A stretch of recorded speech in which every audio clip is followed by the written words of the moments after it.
guru dan ada Rikus kalian luar biasa. Di sini juga ada Ade Setiawan, Amirul Fahri, Bu Ana juga ada, Andika, Pak saya sebutnya Mr. D juga ada ini. Asep Lukman, Pak Ari juga ada nih. Pak Ari sepertinya apa ya? Kepala program pertama mungkin ya dari Kang Kadi ini mungkin ya. Ya nanti kita akan kupas lah lebih lanjut gitu ya. Di sini juga ada Bunga Gibran, ini kelas berapa ya? Oh iya, kita juga live Instagram loh ya, live Instagram dari SMK Angkasa 1 Margahayu _official. Jadi teman-teman yang belum bisa hadir di sini juga, kita ada live di sini, sudah ada 100 lebih ya di Instagram ya, sudah masuk. Alhamdulillah luar biasa ini Kang Kadi. Ternyata aura Kang Kadi ini memberikan banyak manfaat nih Kang Kadi. Oke, baik kita akan mulai saja. Bapak Ibu, Assalamualaikum warahmatullahi wabarakatuh. Ya, perkenalkan saya Sindu Cindabumi. Saya pun di sini ditugasi sebagai ya host lah begitu ya, yang akan membawakan talk show ini bersama Kang Kadime Ismail MSc. Ya, luar biasa. Saya akan bacakan dulu ini CV didik saya sempat mengajar kalau nggak salah ya dengan Kadia, tapi karena sekarang sudah jadi bapak-bapak, saya sebutnya Akang aja ya, biar Sundais. Oke, luar biasa ini CV-nya. Pendidikan Rekayasa Perangkat Lunak SMK Angkasa 1 Margahayu tahun 2011 ya lulusnya. Terus juga S1 di, mohon maaf ini koreksi kalau bahasanya pengucapannya saya salah ya, karena tidak terbiasa ini Belanda soalnya ya. Bachelor of Fisheries, beasiswa bidik misi Universitas Brawijaya Malang. S2-nya Master of Aquaculture and Marine Resources Management, beasiswa LPDP. Wah, luar biasa. Wageningen University, benar nggak ini ucapannya? Saya khawatir salah nih. And Research Belanda, luar biasa. Ini di Belanda ini. Ya, para Belanda yang menjajah kita. Pengalaman kerja beliau di Trainer Global Support and Concept Development Aqua Royal De Heus Belanda, Intern Aqua Resources Royal De Heus Belanda, dan Project Officer Ron Vostek Belanda. Wah, sekarang Product Manager Aqua at De Heus Indonesia. Wow, beliau sudah menjadi manajer luar biasa. Kita sapa dulu. Assalamualaikum warahmatullahi wabarakatuh, Kang Kadi. Waalaikumsalam warahmatullahi wabarakatuh. Alhamdulillah, suara saya jelas Kak Kadi? Jelas Pak, saya ngelihat ada Pak Ari, Bu Dewi, Pak Ferry nih yang muncul di screen saya ya. Ya. Dan Pak. Wah, luar biasa nih. Ini semangatnya luar biasa nih Kak Kadi untuk ingin melihat nih, aduh apa ya, kesempatan atau peluang Kak Kadi ini, perjalanan Kak Kadi ini di Bandung ya selama di SMK, terus juga berangkat ke Malang, terus ke Belanda, dan akhirnya sekarang di Indonesia lagi Kak Kadi ya, atau di Belanda ini? Enggak Pak, jadi per tahun kemarin Juli 2019 saya kembali lagi ke Indonesia. Waduh, tepatnya di mana nih Kak Kadi? Di Cibubur. Cibubur, oke. Baik adik-adikku sekalian, kita akan ini terus apa ya, harus bisa mengambil hikmah nih nanti dari perjalanan Kang Kadi ini. Luar biasa bagaimana beliau memutuskan untuk pergi ke Malang dan lanjut ke Belanda, ini luar biasa. Karena ya mohon maaf ini banyak anak-anak kita ini jangankan ke Malang gitu ya, ke Cimahi aja kerja agak susah gitu Kang Kadi ya. Gitu, wah terlalu jauh nih. Kang Kadi ini bisa memutuskan sampai ke Belanda ini. Baik Kang Kadi, untuk mengawali kita hari ini nih, saya ingin menanyakan dulu nih, awal-awal, kenapa dulu memilih SMK Angkasa 1 Margahayu nih Kang Kadi? Ya, Pak, terima kasih, mohon izin Bapak, Ibu, dan juga adik-adik. Sebelumnya saya ucapkan terima kasih banyak sudah diberikan kesempatan untuk sharing ya pengalaman. Sempat kaget minggu lalu pas kebetulan lagi ada dan itu kebetulan juga pas di Bandung lagi di tol Buah Batu, tiba-tiba Pak Sindu ngechat gitu. Waduh, Pak Sindu nih gitu kan. Karena biasanya saya rajin ke sekolah kalau SMK kan, pas Kibra gitu. Cuman karena waktu itu terakhir ke Bandung November dan itu cuman berapa hari, cuman weekend doang. Habis itu ada COVID, jadi nggak pernah ke Bandung lagi sampai sekarang kecuali terakhir. Jadi terima kasih atas kesempatan yang udah diberikan.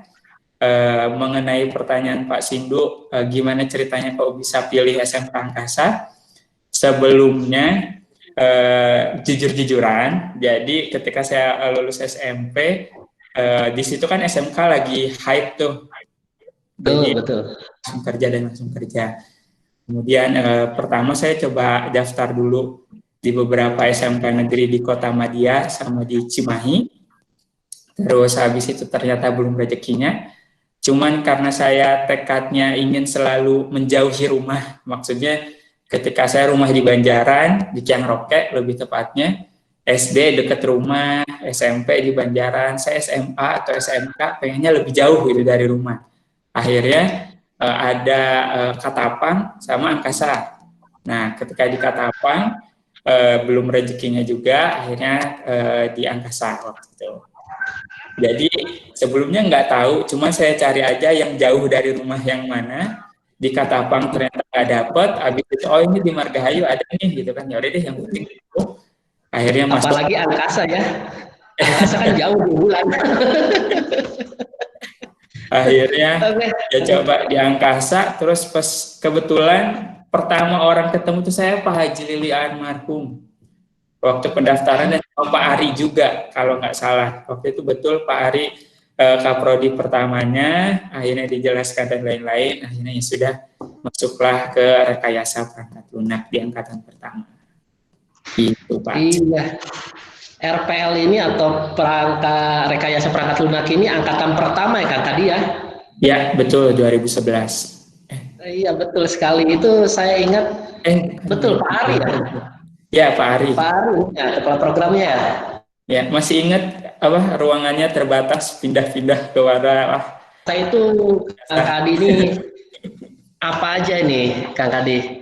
Ikut organisasi kah? Ini kan soalnya Kang Kadi ini termasuk orang yang ini ya apa ya lama untuk menanggapi materi, tapi lama juga untuk lupa nih, luar biasa nih. Biasanya orang cepat nanggap, tapi cepat juga lupa, atau lama untuk menanggapi materi, tapi cepat lupanya gitu. Tapi Kang Kadi ini saya melihat ya, karena saya ngajar ya Kang Kadi ya. Iya, kelas 2 kalau nggak salah. Kelas 2 ya, kelas 2 ya. Saya mengajar matematika atau apa ya, olahraga. Bukannya kesenian ya Pak? Kesenian. Ya Kang Kade ini memang agak harus 2-3 kali dalam apa ya mengulang gitu ya materi ini, tapi beliau ini lama sekali nih ininya apa lupanya, jadi nempel terus materinya, luar biasa nih. Ini Kang Kade kiat-kiat atau cerita nih ketika perjalanan di SMK, organisasi apa nih Kang Kade ini? Silakan. Oke, saya mungkin coba karena Pak Sindu juga bilang mungkin bisa di-share ininya ya, bisa lihat screen saya. Boleh. Belum ada nih. Belum ada ya? Belum terlihat.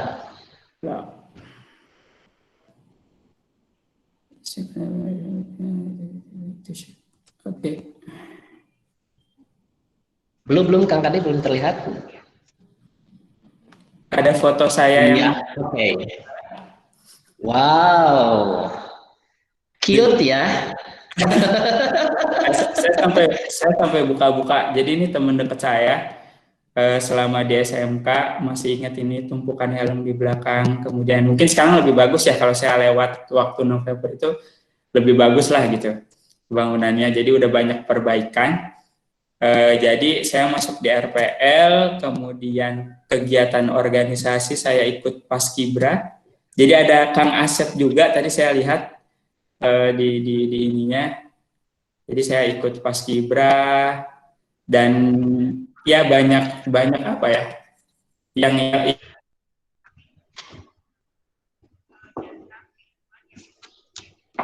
berarti juga gitu dengan terpaannya, kemudian cara memanage waktu seperti apa. Jadi aktivitas saya yang memang sampai sekarang menurut saya pakai selama di SMK adalah organisasi di Paskibra sama algoritma. Itu saya ingat tuh algoritma yang ngajarin Pak Ari. Padahal itu paling susah ya dulu Pak Ari. Ada pelajaran algoritma, bikin diagram dan lain-lain.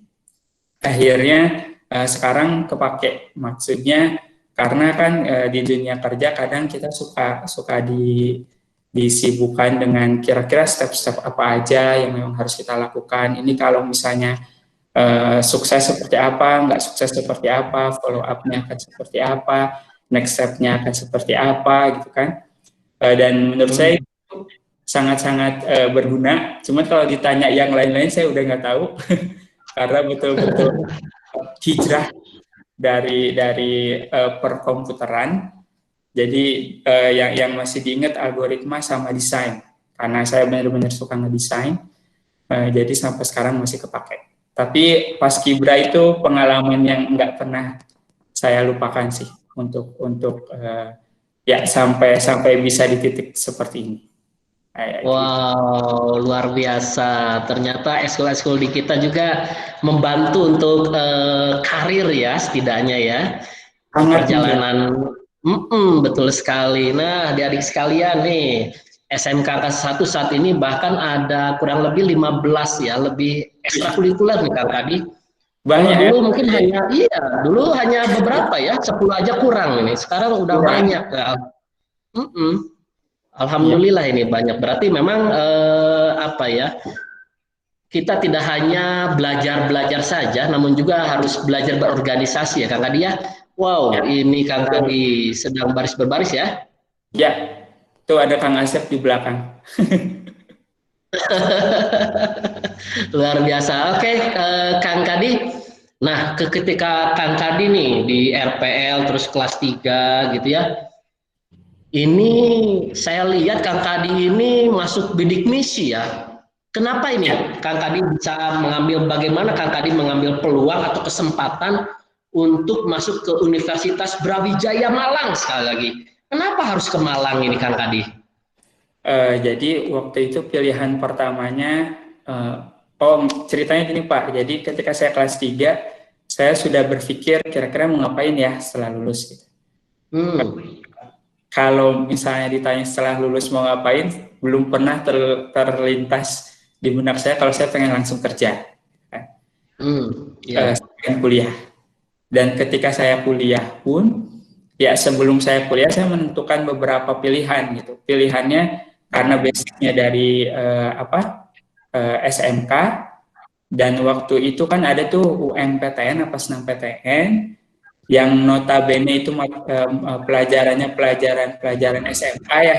Jadi kimia, fisika, biologinya itu lebih rigid, matematikanya juga beda gitu kan. Akhirnya saya ikut, jadi bikin strategi gitu. Bikin strateginya, saya ada 3 pilihan waktu itu, ada UGM, Geofisika, kemudian Perikanan di Brawijaya Malang, sama UPI waktu itu pendidikan luar sekolah. Karena ketika mau pilih, kenapa saya pilih Geofisika? Pengen kerja di Pertamina, banyak uangnya gitu ya. Terus kenapa saya pilih Brawijaya Malang? Saya lihat gedungnya bagus. Gedung kemudian jauh juga, jadi ya pengen aja, jadi makin jauh gitu dari rumah. Yang ketiga ya udah, dan itu pun berdasarkan pilihan 1 cita-cita, pilihan 2 harapan, pilihan ketiga kenyataan. Jadi saya lihat dari penerimaan beberapa jurusan, karena kalau misalnya saya masuk teknik informatika itu saya nggak nyampe, saya ya walau alam ya, mungkin ketika Allah kun fayakun bisa jadi, tapi saya ngeliat kayaknya ini nggak nyampe nih angkanya kalau teknik informatika gitu. Akhirnya ya udah saya coba dulu, dan saya waktu itu ada tes potensi akademik, kimia, fisika, biologi, matematik, bahasa Indonesia, bahasa Inggris, tapi saya coba maksimalkan di TPA, bahasa Inggris, bahasa Indonesia, matematika, fisika, biologi itu saya ngitung kancing waktu tes gitu kan. Jadi deh, kalau saya ragu saya nggak akan isi karena 0, tapi kalau misalnya salah -1, kalau misalnya betul jadi +1, Jadi kalau misalnya saya ragu, saya nggak pernah isi, tapi kalau misalnya saya ngerti deh, tapi nggak yakin, ujungnya hitung kancing, terus akhirnya keluar hasil, dapat di Brawijaya, akhirnya udah deh, jurusan apapun saya akan jalan. Jadi nggak pernah menutup kemungkinan untuk hal-hal baru gitu kan, tetap open. Dan akhirnya lulus di Brawijaya, kebetulan waktu pas ke Brawijaya ada informasi beasiswa, ya akhirnya coba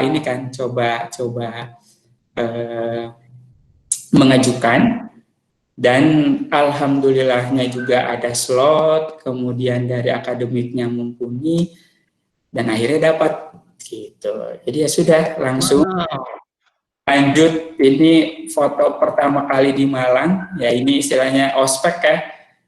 Disinilah banyak orang-orang yang memang nggak cuman orang Sunda, ada orang Jawa, kemudian ada orang Papua, ada orang Medan, ini dua. Jadi macam-macam ya.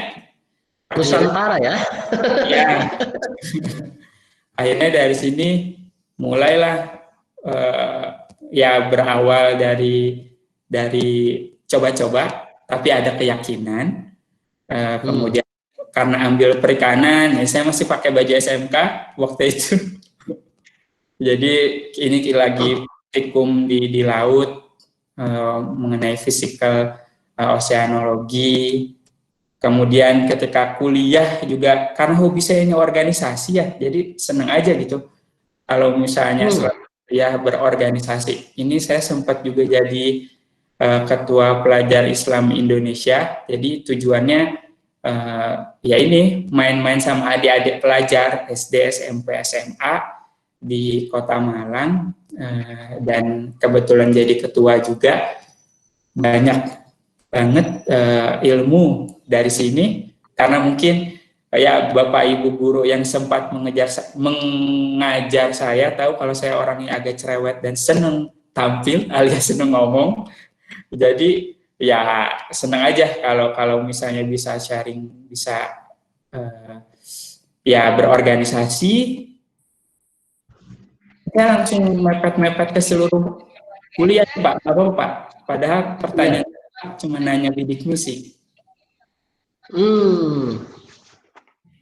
Ini jadi pas kebetulan juga waktu itu bergabung diajak. Jadi saya istilahnya paling junior, ini 2011, ini 2010, ini 2008. Jadi ada karya tulis ilmiah nasional biasa dari Kementerian Pendidikan, Dikti, itu tahunan. Jadi namanya PIMNAS, Pekan Ilmiah Mahasiswa Internasional. Dan terus kebetulan tim kami terpilih waktu itu, kita tentang pakan. Ini pertama kali saya naik pesawat waktu itu ke Lombok. Jadi kali naik pesawat ke Lombok, dan kebetulan juga dapat medali perak. Dan setelah itu, nah di sini juga saya terpilih waktu itu mewakili Jawa Barat 2013. Ini saya semester 5. Jadi Kementerian Pendidikan Olahraga itu ada program namanya Lintas Nusantara Remaja Bahari Kapal Pemuda Nusantara, ya ini. Dan waktu itu pas ke Sel Komodo. Jadi kita selama sebulan kita berangkat dari Tanjung Priok sampai kembali lagi di Tanjung Priok. Jadi berlayar dengan KRI Makassar 590, ini waktu terbesar di masanya 2013. Jadi kita berkumpul seluruh representatif provinsi, ada 4 orang, 2 putra 2 putri, kemudian saya coba daftar juga, akhirnya terpilih sampai akhirnya bisa ke Bali, kemudian ke Pulau Komodo, ke Ambon, ke Flores. Jadi kita ada beberapa kegiatan selama 1 bulan di sini. Ya, dan terakhir nih yang saya suka dan saya belajar ya, karena organisasi itu ini ya banyak orang, menghadapi orang-orang beda, personalnya juga beda-beda, dan saya senang banget kalau teman banyak. Jadi saya waktu itu angkatan 2011 kebetulan lulus 3,5 tahun dan jadi satu-satunya sefakultas yang lulus pertama. Dan ini adalah teman seangkatan saya, ada adik kelas saya, ada senior saya, ada teman saya juga organisasi lain, ada orang tua saya. Jadi di sini poinnya adalah networking. Jadi saya menyarankan untuk adik-adik perbanyak teman sebanyak-banyaknya. Kalau temannya banyak, kalau kita mau kemana-mana tuh ada yang dicari gitu. Misal ketika mau keluar kota mana, kemudian kita ada teman, entah teman kampus, teman organisasi, atau saya teman perlombaan, teman ketemu di kegiatan mana, wajiblah minta nomor HP-nya atau dekat kenal gitu, sehingga ketika kita mau keluar kota, mau kemana-mana, suka ada yang bantu. Seperti itu. Oke. Berarti pertama ini Kang Kadi ini senang berorganisasi, mulai dari organisasi itu belajar untuk memplanning suatu gitu ya, lanjut bereksplorasi, berkawan, membuat satu lingkungan yang positif ya. Ketika kita punya lingkungan yang positif, kita pun terbawa positif ya, begitu ya Kang Kadi ya?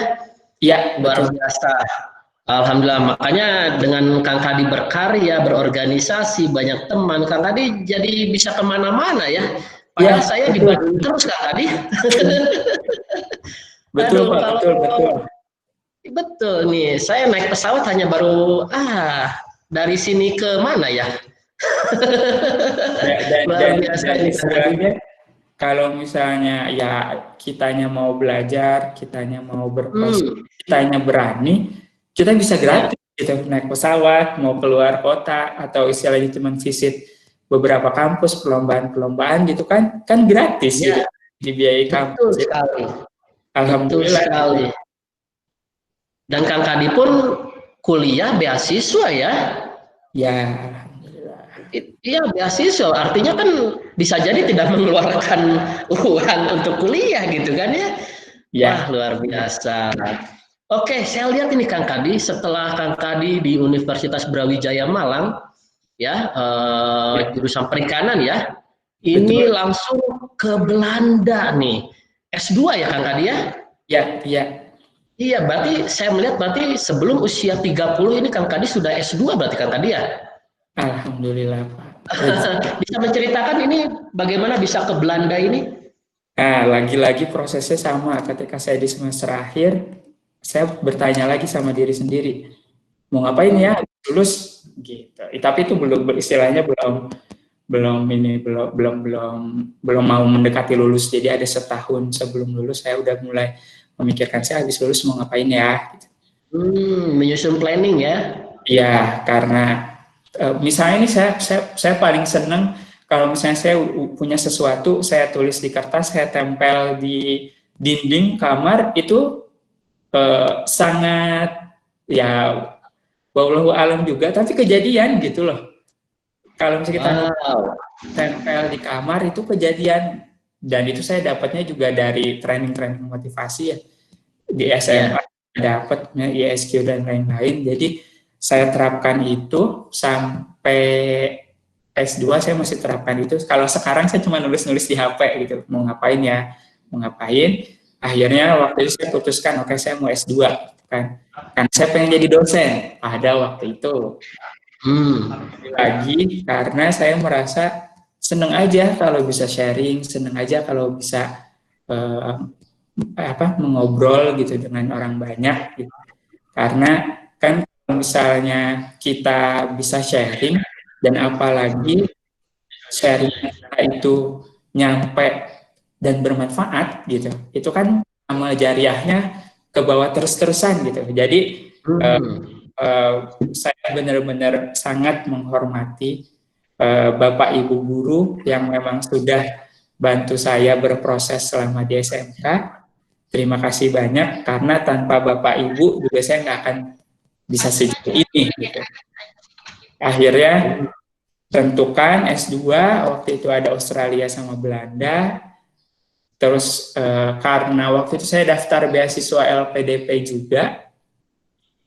Jadi yang beasiswa LPDP setelah lulus 2015 saya keterima juga langsung. Jadi waktu itu saya Maret 2015 saya lulus, kemudian September 2015 saya lulus LPDP juga, dan di situ saya dapat ya ini, jadi LPDP ada program pembekalan keberangkatan dan terpilih juga jadi ketua. Padahal di sana banyak banget yang lebih senior, kemudian ada bapak ibu dosen, ada bapak istilahnya yang memang sudah bekerja. Istilahnya saya fresh graduate, ya baru lulus, tapi kebetulan dipercayai oleh rekan-rekan untuk jadi ketua angkatan DP 46.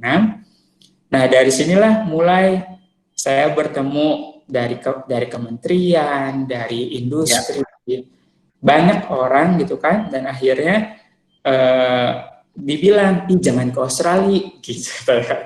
Ada yang dari Kementerian Pendidikan, jangan ke Australia karena kalau di Australia itu pendidikannya A B C D gitu kan. Ya, betul. Mau, mending kamu ke Eropa aja. Di Eropa kamu bisa dapat A B C D gitu kan. Ke Belanda, kemudian pas cari-cari di Belanda, dan itu pun saya berjuang 1 tahun untuk bisa lulus di Belanda. Jadi dapat beasiswa 2015, tapi berangkat September 2016. Dari mulai bahasa, kemudian tes-tes. Jadi saya siapin selama 1 tahun. Akhirnya September 2016 saya berangkat. Gitu kan, akhirnya dapat juga. Jadi ini ada briefing sama Kedutaan Besar Belanda. Jadi bagi semua mahasiswa Indonesia yang sebelum berangkat ke Indonesia, ke Belanda, kita ada briefing dulu. Dan setelah itu akhirnya saya sampai di Belanda, di negeri Kincir Angin. Dan kebetulan kampus saya ini istilahnya IPB-nya dunia, jadi memang khusus untuk pertanian, peternakan, perikanan, lingkungan. Jadi ini lagi foto batik, Hari Batik Nasional ya. Dan di sini ketemu lagi ya banyak orang ya dari berbagai macam daerah, akhirnya deket. Jadi senenglah akhirnya ketemu sama orang-orang di sini. Dan ketika sudah sampai di Belanda juga nggak mudah gitu, apalagi bahasa Inggris awal-awal periode pertama itu 3 bulan pertama benar-benar loading, dari bapak ibunya itu ngomong apa, dosennya ngomong apa, saya keluar. Wah itu benar-benar stres periode pertama, 3 bulan pertama, nggak lulus mata kuliah itu 1 periode itu stres juga. Cuman akhirnya ketika saya stres itu berpikir gitu loh, apa sih kelemahan saya sebetulnya apa itu? Oh ternyata saya adalah, yaitu ketika kuliah, karena dosennya itu bahasa Inggris dan saya belum bisa nangkep 100%. Ini kekurangannya di sini, akhirnya saya akalin, jadi saya rekam. Saya beli recorder, saya rekam istilahnya dosen ketika lagi kasih kuliah. Kan slide-nya kita dapat tuh, dan setiap mata kuliah, jadi kita kuliah dari pagi sampai sore, setelah kuliah sampai malam, saya ulang lagi, saya dengerin recorder, saya buka presentasi, saya nulis gitu, sampai akhirnya sebelum ujian saya udah punya tulisan saya sendiri yang untuk bisa dipelajari. Nah, udah dapat dari situ, oh ternyata berhasil gitu kan. Akhirnya saya pakai sampai saya tahun pertama lancar gitu kuliahnya dengan metode belajar, recorder dosen, jadi dosennya saya rekam, pelajari lagi setelah kuliah sore. Jadi habis sore sampai malam saya pelajari lagi, terus bikin rangkuman, ketika mau ujian baru saya cek. Nah, biar nggak stres, saya suka kesenian, akhirnya saya bergabung juga dengan Persatuan Pelajar Indonesia Wageningen waktu itu. Jadi saya waktu jadi ketua divisi seni budaya dan kebetulan juga jadi chefnya untuk para dayang-dayang di Tari Saman ini. Pertama saya rasanya seneng banget. Akhirnya orang Tiang Roke bisa merasakan salju. Di Banjaran nggak ada salju ya, Kang Kadi ya? Hujan es yang ada. Akhirnya dapat salju pertama, terus habis itu biasa aja karena kan kalau di TV-TV kita sering lihat lama gitu ya, musim dingin saljuan terus. Ternyata faktanya tidak terjadi seperti itu. Jadi misalnya musim dingin itu dari kalau di Belanda dari November sampai Februari itu musim dingin ya. Suhunya yang iya, tapi nggak selalu bersalju. Paling saljunya cuma 3 hari atau saya bulan depan ada paling cuma 1 hari. Itu pun nggak selalu yang kita lihat, tapi itu di iklim pengaruh dan tempat-tempatnya di mana. Nah, satu lagi ini juga share karena kita di Belanda, jadi komunitasnya juga internasional. Akhirnya bisa ini teman-teman seangkatan, teman-teman sejurusan. Waktu itu saya yang saya sekarang berorganisasi. Ini ada beberapa orang Indonesia nih. Akhirnya saya bilang teman-teman Indonesia, kayaknya kita kalau bikin gathering sama teman-teman seru deh, gitu kan. Akhirnya kita bikin gathering, kemudian kita pakai baju adat, yang lain juga ini kan aneh-aneh, ada yang kayak gini, ada yang kayak gini, ada yang kayak gini. Saya kostum gitu lah. Mereka akhirnya ngumpul bareng-bareng, sharing, dan sampai sekarang akhirnya tetap jalan komunikasinya gitu. Sampai bikin grup WA gitu. Padahal bule-bule itu sangat individualis. Beda kan? Siapa welcome, deket. Gitu. Orang bule itu kalau kita nggak nyapa, kalau mereka dekat, tapi kalau kita benar-benar sopan, mereka jauh lebih sopan dari kita. Makanya orang bule selalu bilang, orang Indonesia itu ini ya ramah, orang Indonesia itu murah senyum dan lain-lain. Kang Kadi, saya boleh tanya sebentar? Silakan. Ini Kang Kadi ketika di Belanda, bagaimana Kang Kadi bisa beradaptasi cepat gitu ya dengan keberagaman di Belanda itu, Kang Kadi, baik itu dari sosialnya, makanannya, tentu makanannya juga berbeda mungkin ya, Kang Kadi ya? Ya, makanannya, malah sekarang gara-gara saya 3 tahun di Belanda, saya sarapan nggak pernah nasi. Karena waktu itu emang beras mahal ya, beras mahal, cabai mahal, pokoknya barang-barang yang berbau dengan Asia mahal. Tapi kalau misalnya roti, susu, yogurt, buah-buahan itu benar-benar murah. Bahkan harga susu tuh lebih mahal harga susu lebih murah daripada harga air putih. Jadi ya udah gitu, benar-benar ganti dari segi makanan. Dan paling saya juga makan nasi seminggu 2 kali, dan itu pun cuma makan malam. Dan itu sekarang. Jadi sepertinya kalau kita ingin putih seperti bule gitu ya, seperti orang Belanda harus banyak minum susu ya dibanding air putih. Karena air putih lebih mahal di sana dibanding air susu. Nah, kalau sosialnya gimana Kang Kadi di sana? Hubungan dengan masyarakat? Kalau tempatnya di mana tuh? Apartemen atau di mana? Oh, saya tinggalnya di student housing, Pak. Jadi kita share kamar mandi, share dapur sama teman-teman yang lain, teman-teman internasional yang lain. Jadi kan dari situ mulai kebiasaan tuh istilahnya yang awalnya malu-malu kucing, takut bahasa Inggris kita jelek, takut bahasa Inggris kita ngerti gitu kan. Akhirnya saya cuma curhat sama teman bule, aku tuh punya kendala nih di bersosial gitu kan. Kayak aku saya malu-malu dan lain-lain. Akhirnya mereka bilang, loh kita tahu kalau kamu tuh bukan natif, kita tahu kamu tuh bukan orang yang bisa bahasa Inggris purely bahasa Inggris gitu.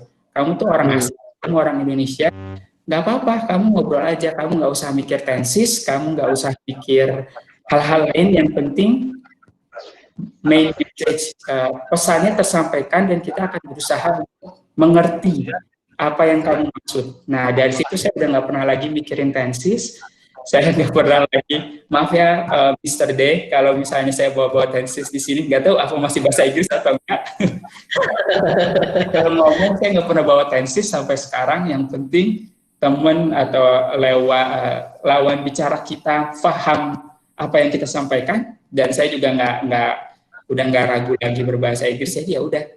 Dan akhirnya dari situ komunikasi, berpendapat, beropini, akhirnya nyampe. Dan paling penting yang saya dapat, menurut saya itu berharga banget, kan kalau kita nih kadang suka ada ini ya, bawa perasaan. Ya, sedikit disalahin, wah langsung mundur gitu kan. Kita dikritik, langsung mundur lah, langsung stres dan lain-lain. Dan saya belajar itu di Belanda, ternyata orang Belanda itu lebih jahat daripada orang Indonesia. Kalau kita tahu istilah mereka penjajah itu kan, dengan sistemnya, ternyata memang betul mereka nggak pernah istilahnya kamu salah, kamu nggak bisa kayak gitu, gitu kan. Tapi cuma sehari aja gitu. Nah, dari situ akhirnya saya sempat istilahnya ngedrop ketika waktu itu ada kerja kelompok, saya dikritik sama teman, kerjaan saya nggak bagus, bahkan kerjaan saya diganti tanpa bilang dulu saya. Akhirnya saya dari itu bilang, kok kamu gitu sih gitu kan. Soalnya dia bilang, loh karena kamu salah, gini nggak bisa dikerjain gini. Dari situ akhirnya saya bilang, saya ngedrop loh, kamu gituin gini, lah kamu ngapain ngedrop gitu kan. Ini kan soal kerjaan, ini kan soal tugas gitu, bukan soal pribadi. Dan buktinya aku nggak ada masalah apa sama kamu, udah jangan bawa perasaan gitu kan. Dari situ saya belajar, ketika disalahkan orang, oh berarti memang saya salah gitu. Cari salahnya apa, kemudian dari situ jangan sampai kesalahan itu terulang kembali. Dari situlah saya belajar. Jadi sampai sekarang ketika ada rekan kerja saya di sini yang salah, saya pasti langsung tegur. Tapi dengan catatan, kasih tahu salahnya gini, dikomunikasikan. Oh, sungguh profesional ya Kang Kadi ya di sana ya. Jadi kesalahan dalam bentuk pekerjaan saja gitu ya. Tapi secara personal itu ya kita biasa begitu ya. Ya, friend gitu ya. Ya. Oke, luar biasa ini. Sudah banyak value yang kita dapat nih dari perjalanan Kang Kadi.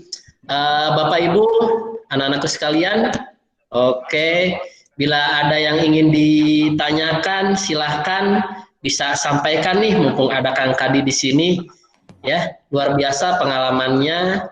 Ini tadi dari SMK, lanjut dia beasiswa bidik misi, S1, S2-nya pun beasiswa LPDP. Ini gitu ya, ini luar biasa beasiswa LPDP ini gitu ya, sampai memang keluar negeri, tapi lokal juga LPDP ada ya, ada negeri juga ada. S1 juga ada kan ya? S1 enggak Pak, kalau misalnya LPDP S2 sama S2.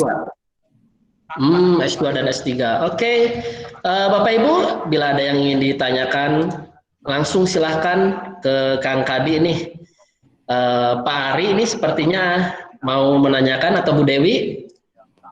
Guys, iya di sini juga ada guru-guru kita. Oh ada Bu Leni, Bu Jualeni, halo. Iya saya lihat Bu Leni senyum-senyum nih. Wah ini Bu Leni kayaknya mau nanya nih. Gitu. Wah, Bu Leni, tolong di unmute dulu Bu Leni. Bu Leni di unmute dulu. Iya, ada yang mau disampaikan cerita-cerita nih ke Kang Kadi? Enggak kayaknya Pak. Oh, masih malu-malu nih. Oke, Kang Kadi, berarti Kang Kadi sekarang nih memang apa nih, kerja di bagian perikanan, pakan gitu ya, atau apa nih, bagaimana nih? Iya Pak. Cerita nih. Jadi saat ini, Bu Dewi, kayaknya mau ngomong tuh Bu Dewi. Oh, Bu Dewi, silakan Bu Dewi. Oh luar biasa nih guru kita yang satu ini. paling terkenal nih. Bu Dewi silahkan. Assalamualaikum Kadi. Waalaikumsalam Ibu. Ibu masih terharu ingat pas kamu baru masuk di Brawijaya. Saat itu kamu sedang tes ujian semester. Kamu ingat rasanya ke itu kan soal kimia? Iya Bu. Pas di kurikulum masih jadi staf kurikulum waktu itu teh. Tumben Kadi nelpon, ini ada apa? Kamu udah lama kan nggak kontak, ya? Nggak ada komunikasi. Dan Betul. intinya kamu lagi apa? Bu lagi ujian, jangan bilang-bilang. Ingat itu sampai sekarang. Iya, kimia susah. Itu yang beda kan ya dengan yang di karena di SMP kan hanya garis besarnya saja, nggak detail kayak SMA. Saya ingatnya itu tuh Kadi tuh pas di kuliah itu. Ya. Kalau untuk yang SMK, waktu kamu belajar memang kamu paling bawel, cerewet, tapi kamu paling santun, orangnya akhlaknya bagus, terus terang aja. Ibu benar-benar terharu dengan kepribadian kamu, udah pintar, kemudian santun, akhlaknya, kemudian komunikasi dengan guru bagus, dengan siswa juga care orangnya. Saya tahu cerita kamu kayak gini, makanya saya bangga punya siswa seperti ini dan sekarang sudah berhasil bisa menjadikan motivasi untuk yang lainnya. Sukses terus ya Kak. Amin. Amin.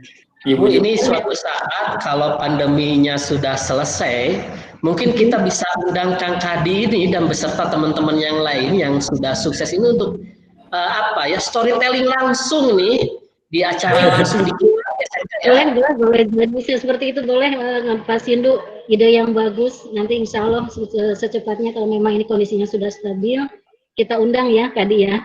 Insya Allah. Harus mau. Iya. Harus mau tuh Kang Kadi. Bukan kalau Sabtu masih sekolah ya, jadi Sabtu saya masih bisa. Benar ini karena memang pelajaran kimia juga ini paling banyak nanya yang diterangkan apa, bertanyanya di luar materi tapi masih nyambung. Tapi saya senang kita emang orangnya kritis gitulah untuk bertanya soal-soal yang memang dia nggak tahu ya nanya ke guru aja, yang lainnya juga termotivasi seperti itu. Bagus lah ini siswanya. Pantas kalau kamu sekarang bisa berhasil, memang perjuangannya emang prihatin dari dulu gitu. Makanya orang yang prihatin pasti akan sukses insya Allah. Itu yang penting kedepankan akhlak. Akhlak itu nomor satu yang bisa menentukan kita berhasil, bukan pintar tapi akhlak yang bisa menentukan kita berhasil. Kepribadian yang kuat ya Bu ya, betul. Ini nih kepribadian luar biasa. Ya, itu. Amin, insya Allah. Semoga bisa istilahnya ini saksi hidupnya ini. Ya, makanya saya yang kuat gitu ya, bisa seperti ini. Dari awal ini kita udah mulai live yang webinar, saya terus terang pingin nangis lihat kamu karena tahu perjuangan kamu seperti apa gitu kan, sampai berhasil seperti ini, sampai ibu gemeteran nih maksudnya lihat ya Allah punya anak bisa berhasil seperti ini. Cuma yang satu lagi saya kehilangan kontak, nanti Pak Sindu tolong nanti dicari siswa alumni atas nama Daniel Maya yang di Cina itu. Yang sekarang lagi ya itu satu lagi anak saya yang masih belum ada kontak. Seperti itu bisa jadi ya nanti tim cyber kami akan coba mencari ini. Ya, alhamdulillah makanya ini ketemu sama tadi, alhamdulillah sukses terus ya. Terima kasih banyak Bu. Terima kasih Bu Dewi. Ya, Bapak Ibu yang lain atau anak-anakku yang lain silahkan, ada yang mau boleh nih di unmute dulu. Jelas nggak suaranya? Jelas. Silakan. Ya. Tadi apa kabar Kadi? Sehat? Alhamdulillah baik Bu. Ibu gimana? Ibu ngelihat Kadi itu ingat waktu di Facebook, gitu kan? Ibu bertanya Kadi di mana? Di Belanda. Luar biasa ya, saya aja nggak pernah ke Belanda gitu kan, apalagi nih siswa saya. Walaupun saya sendiri nggak pernah mengajar Kadi, tapi saya ngambil pembelajaran dari Kadi itu sendiri. Itu ya, saya pernah menjadi satu guru di sini. Tapi kok ini ada Kadi, ada Rina, terus ada Nurul gitu, kok dekat sama satu guru ini. Justru di situ saya pembelajarannya. Terus yang kedua, yang paling luar biasa adalah nggak semua anak organisasi itu gagal. Ini ada salah satu anak saya nih, Asep Saifullah nih di sini. Ipul. Ipul, sehat Ipul. Ya, ini salah satu anak ibu juga nih organisasi. Kadi sama Ipul itu sama, dia organisasi, ikut lomba, tapi dalam prestasi itu luar biasa bagi saya. Ranking iya, hasil sendiri iya, tanpa tanpa yang lain gitu kan. Jadi yang namanya organisasi itu tidak menutup kemungkinan akan gagal. Terus terang saya sangat salut, bahagia, senang dengan ikut organisasi di sini, itu mereka lebih maju begitu. Terus Oke. ya. Oke, baik. Terima kasih Bu Jeleni. Satu pertanyaan. Oh iya. Gimana sih cara menghilangkan baper itu sendiri, apalagi anak sekolah sekarang aja disentak sedikit baper gitu ya, dibandingkan zaman-zaman kalian kan seperti itu.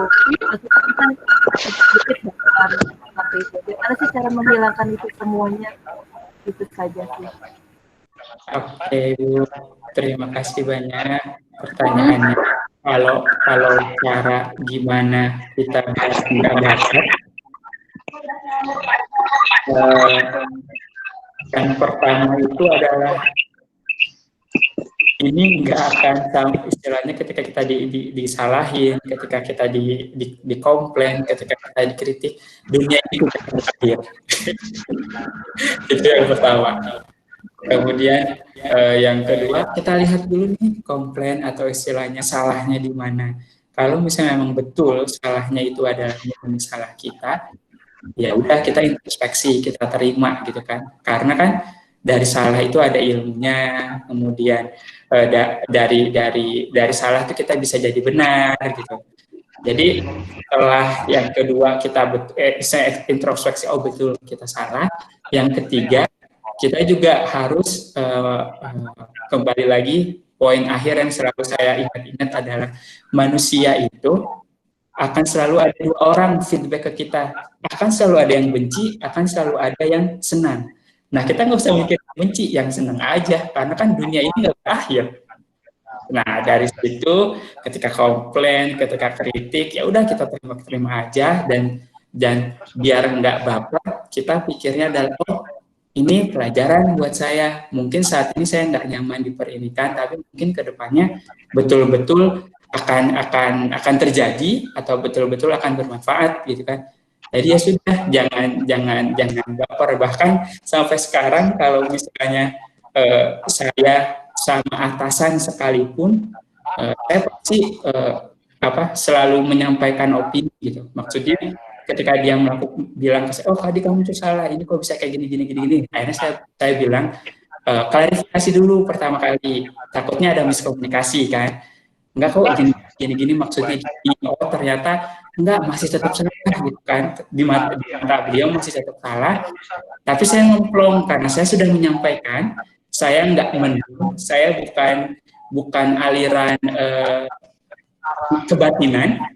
Karena orang Indonesia, karena kita aliran kebatinannya banyak ya, dan itulah yang menyebabkan si baper itu muncul karena aliran kebatinan. Jadi saya selalu ketika saya stres, ketika saya khawatir, ketika saya ada perasaan apapun, saya pasti akan cari orang untuk menyampaikan apa yang ada di feeling saya. Dan ya pertama pasti saya cerita dulu sama istri kalau udah pulang dari rumah ya. Tapi kalau misalnya masih di kantor, lain-lain pasti saya punya teman dekat juga di kantor, yang saya cerita. Walaupun teman di kantor tidak kasih solusi atau mungkin teman di kantor itu, emang kamu benar salah gitu kan.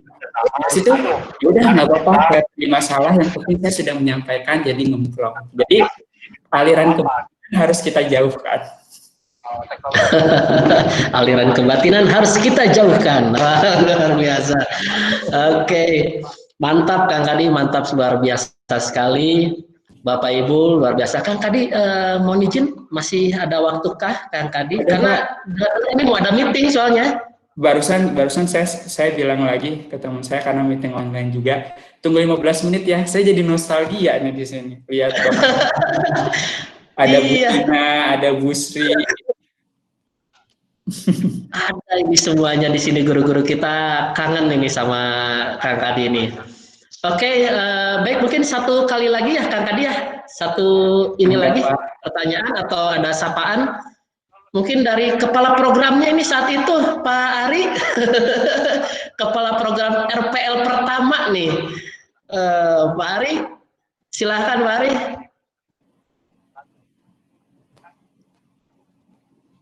Masih mute Pak Ari. Sudah. Oke. Assalamualaikum Luar biasa ini. warahmatullahi wabarakatuh. Waalaikumsalam warahmatullahi wabarakatuh. Cuma koreksi aja, waktu itu kaproknya masih Pak Budi. Oh, masih Pak Budi. Masih Pak Budi. Oke. Karena Saya ingin Ari soalnya. digabung. TKJ dan RPL masih gabung. Ya. Nah, itu. Ya sukses, selamat sukses untuk Kadi. Terima kasih Pak. Alhamdulillah masih diingat pelajarannya tentang algoritma. Dan memang mungkin itu yang ilmu yang bisa dipakai di semua bidang itu. Iya. Tidak hanya di komputer aja. Betul. Kalau yang lain khusus komputer, tapi kalau algoritma itu di semua lini ilmu ada sebetulnya. Bahkan di kehidupan sehari-hari yang dipakai sama Kadi ya itu ada manfaatnya banyak lah. Sukses buat Kadi. Terima kasih Pak, ilmu algoritmanya. Wah, luar biasa. Ini ilmu yang Karena juga yang ya. Satu lagi Ya, mungkin silakan. ada saat kontak teman Kadi masih ingat sama Salva masih bisa dikontak Kak? Oh masih saya masih ada kontaknya Pak sama Salva. Oke. Saya minta kontaknya ya lewat Pak dulu dah. Iya siap. Oke. Oke, baik Bapak Ibu, anak-anakku sekalian, ini luar biasa perjalanan karir Kang Kadime Ismail ya, mulai dari SMK angkatan 1, beliau berorganisasi ya, banyak sekali di sana bereksplor, lanjut ke S1-nya Universitas Brawijaya Malang, sampai kenapa memutuskan kok jauh-jauh ya, ternyata pingin jauh dari rumah ya. Orang-orang pinginnya dekat dari rumah, tapi ini pingin jauh dan akhirnya benar-benar dijauhkan gitu ya. Kalau saya baca buku ini Kang Kadi mustaqim nih, semesta alam mendukung. Jadi ketika ketika kita berniat terus niat itu terus dilaksanakan, lingkungan-lingkungan kita diciptakan untuk ke situ, maka ya mustaqim alam mendukung niat-niat kita gitu agar terjadinya kesuksesan itu. Alhamdulillah nih luar biasa dari Kang Kadi. Kang Kadi ini mengingat waktu juga, mungkin Kang Kadi bisa closing statement ini untuk motivasi nih untuk adik-adik Kang Kadi ini yang masih kelas 10, kelas 11, kelas 12 ini bagaimana agar bisa ikut sukses nih seperti Kang Kadi ini. Silakan Kang Kadi. Terima kasih. Closing statement-nya yang pertama, jangan lupa sama orang tua di rumah. Yang kedua, jangan berhenti berdoa. Karena kalau misalnya kita udah doa, kita udah yakin itu insya Allah terkabul. Kalau misalnya kalau misalnya belum terkabul, berarti itu cuma masalah waktu. Kemudian yang terakhir, mungkin ya ini betul-betul mujarab sih menurut saya. Saya ingat itu Pak Teddy, kalau ada Pak Teddy join di sini di pelajaran agama beliau itu yang ini antara puasa Senin Kamis, sholat tahajud dan sholat duha. Mungkin kalau sholat tahajud sulit, bisalah sholat duha gitu. Di sekolah kan kita ada musola ya, gitu kan. Jadi izin sebentar ya, nggak usah bilang sama ibu gurunya atau bapak, saya mau sholat duha gitu. Atau istilahnya ya udah izin ke toilet tapi kamu sholat sebentar. Itu aja sih Pak. Wow, luar biasa sekali. Kita beri jempol dulu untuk Kang Kadi, Bapak Ibu, anak-anakku sekalian. Luar biasa. Terima kasih sekali lagi Kang Kadi atas waktu dan kesempatannya. Terima kasih sekali. Ini Kang Kadi harus ada meeting, ternyata meeting online sehingga tidak bisa. Ini saya pinginnya seharian, ini satu hari terus ini. Ya, tapi mudah-mudahan lain kesempatan, lain waktu kita bisa berjumpa lagi, tentu saja dengan kondisi keadaan yang lebih baik dari hari ini ya Kang Kadi ya. Amin. Baik, sukses, sehat selalu, dan salam untuk keluarga Kang Kadi. Mudah-mudahan senantiasa dilindungi oleh Allah Subhanahu wa Ta'ala. Terima kasih Kang Kadi. Terima kasih. Assalamualaikum warahmatullahi wabarakatuh. Terima kasih. Salam sukses dan sehat selalu untuk Bapak Ibu guru dan adik-adik. Assalamualaikum. Waalaikumsalam warahmatullahi wabarakatuh. Baik Bapak, Ibu, dan anak-anakku sekalian, alhamdulillah acara obrolan santai pada pagi hari ini kita telah selesai. Terima kasih atas partisipasi Bapak, Ibu, dan anak-anakku sekalian. Dan kita berjumpa lagi di lain kesempatan di webinar next ya. Kita tunggu siapa nih gestar atau tamu kita nanti ya. Nah, tunggu saja, tentu akan mendatangkan hikmah-hikmah atau perjalanan hidup yang luar biasa. Ya, tetap berdoa tadi, doa orang tua, berdoa dan tahajud duha always ya. Nah, itu pesan dari Kang Kadi agar kita senantiasa sukses. Baik Bapak Ibu dan anak-anakku sekalian, terima kasih. Kita bertemu di lain kesempatan tentu dengan kondisi yang lebih baik dari hari ini. Terima kasih, saya Sindu Cindar Bumi, SMK Angkasa 1 Margahayu. Wassalamualaikum warahmatullahi wabarakatuh. Salam semuanya. Ya.